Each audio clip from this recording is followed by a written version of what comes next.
श्री क्षेत्र शिरडोन येथील सद्गुरू रामगिरी बाबा पायी दिंडी सोहळ्याचे पंढरपूरकडे प्रस्थान दर्शनासाठी ग्रामस्थांची अलोट गर्दी। श्री क्षेत्र शिरडोन तालुका कोरेगाव येथील सद्गुरू रामगिरी बाबा पायी दिंडी सोहळ्याने बुधवारी दिंडी चालक हरिभक्त पारायण बबन महाराज साळुंके यांच्या नेतृत्वाखाली पंढरपूरकडे प्रस्थान केले।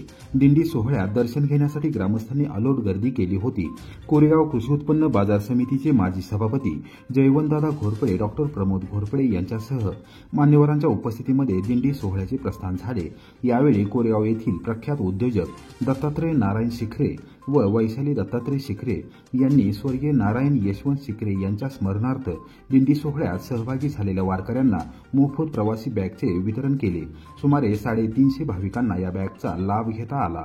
यावेळी शिखरे कुटुंबातील शुभम शिखरे, कार्तिकी शिखरे उपस्थित होत्या। प्रतिवर्षी श्री क्षेत्र शिरडोन येथून दिंडी सोहळा पंढरपूरकडे प्रस्थान ठेवतो। दरवर्षी शिखरे कुटुंबीय श्री विठ्ठल रुक्माईची मनोभावे सेवा करण्यासाठी वारकऱ्यांना भेटवस्तू प्रदान करतात। प्रस्थानावेळी सचिन घोरपडे, माजी सरपंच अतुल घोरपडे, उपसरपंच अमोल गुजर, अरविंद पवार, सुधीर पवार, विजय घोरपडे, महेश भोसले, मिलिंद जाधव, चंद्रकांत परगे, शिवाजी चव्हाण, दिनेश सनस, दीपक झांजुर्णे, हरिभाऊ रसाळ, चंद्रकांत कदम, बाळासाहेब कदम, सचिन शिखरे, रघुनाथ शिखरे, ललित इंगळे, सत्तार नधाब, लक्ष्मण शिंदे यांच्यासह यावेळी ग्रामस्थ उपस्थित होते। शिरडोन फाटा येथे दिंडी सोहळा माजी मंत्री आमदार शशिकांत शिंदे यांच्या निवासस्थानी न्याहारीसाठी विसावला।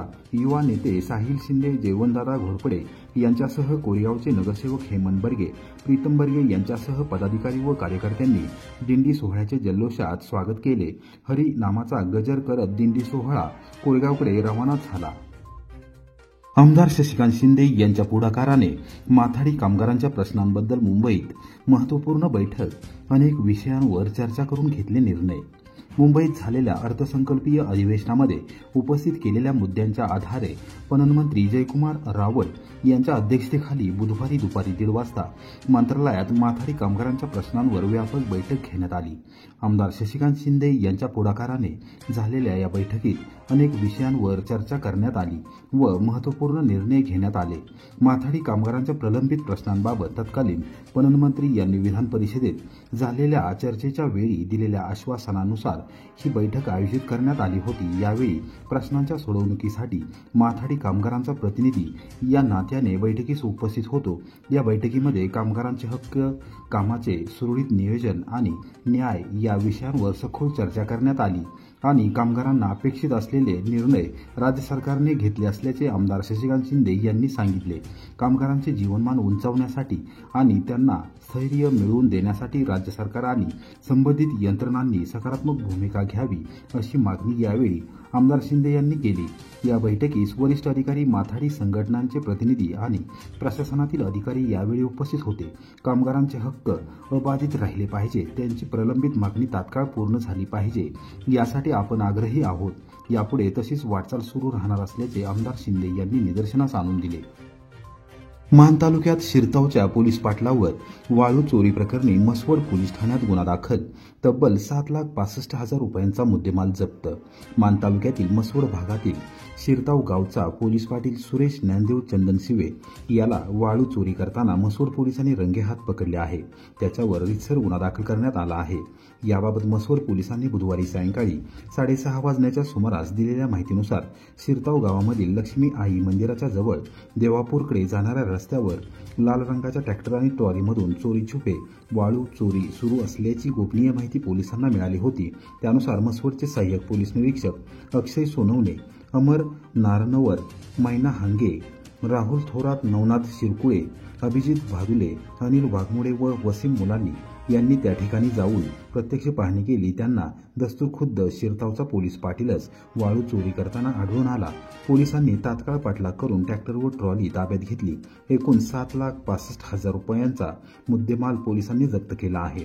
पोलीस पाटील हा प्रशासनाचा एक भाग असून तो पोलीस दलासाठी गाव पातळीवर काम करत असतो। मात्र तोच जर चुकीचा वागू लागला तर समाजात एक वेगळा संदेश जाईल म्हणून सहाय्यक पोलीस निरीक्षक अक्षय सोनवणे यांनी तो पोलीस पाटील असताना त्याच्या प्रती कोणतीही दया, माया न दाखवता त्याच्यावर ठोस कारवाई करून गुन्हा दाखल केल्याने ते सर्वसामान्य लोकांच्या कौतुकास पात्र ठरले आहेत. पोलिसांनी वाळू चोरावर कारवाई केली आहे. आता महसूल प्रशासनाच्या माध्यमातून तहसीलदार आणि प्रांताधिकारी या प्रकरणी काय भूमिका घेणार याची मान तालुक्यात चर्चा आहे. कोयना खोऱ्यातील सोळशी धरण प्रकल्पाला तब्बल 15 गावांचा विरोध, संघर्ष समितीचा बैठकीत निर्णय. सातारा जिल्ह्यातील महाबळेश्वर तालुक्यातील सोळशी गावासह 15 गावांच्या कार्यक्षेत्रात सोळशी धरण उभारले जाणार आहे. या भागातील कोयना धरणाच्या शिवसागर जलाशयात जाणारे पाणी अडवून बोगद्यामार्गे बलकवडी तालुका वाई येथील धरणात सोडण्यात येणार आहे. या धरणाचे पाणी सातारा जिल्ह्यातील दुष्काळी भाग व फलटण मार्गे मराठवाड्याकडेही नेण्याचा प्रस्ताव आहे. या धरण प्रकल्पास महाबळेश्वर तालुक्यातील एरणे खुर्द, एरणे बुद्रुक, आचली, मजरेवाडी, देवसरे, घावरी, विवर आणि सौंदरीसह 15 प्रकल्पग्रस्त गावांनी तीव्र विरोध दर्शवला आहे.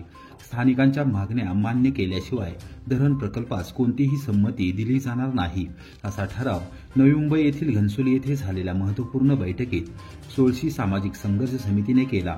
बुधवारी दुपारी 12:30 वाजता या संदर्भात पत्रकारांना माहिती देण्यात आली.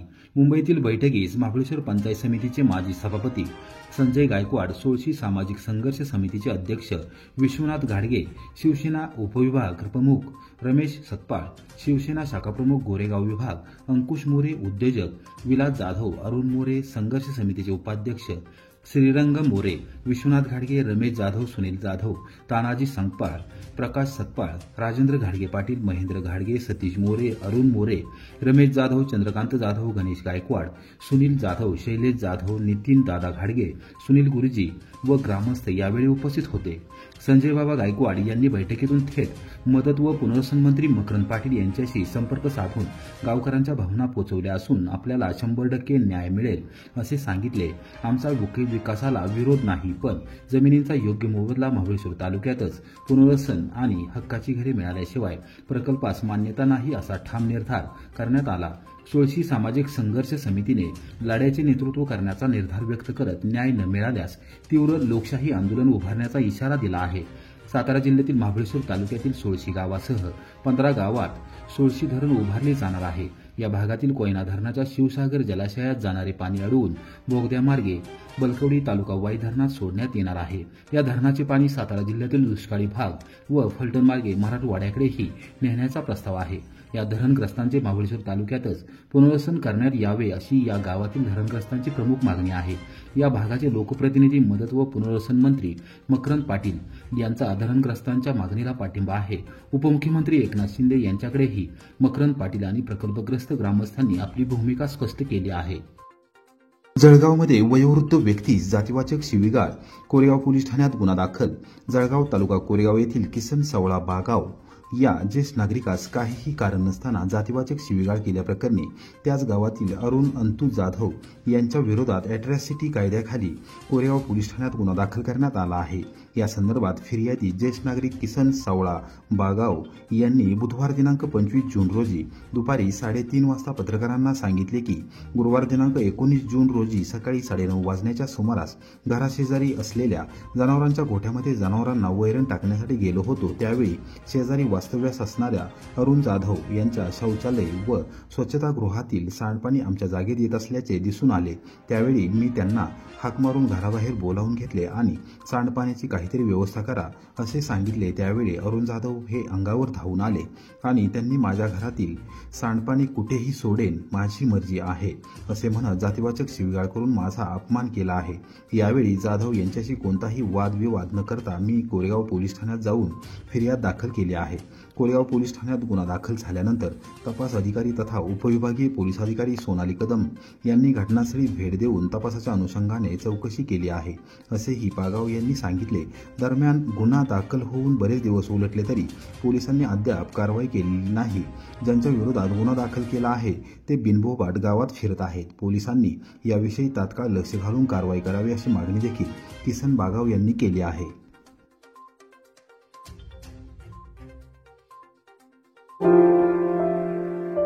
Thank you.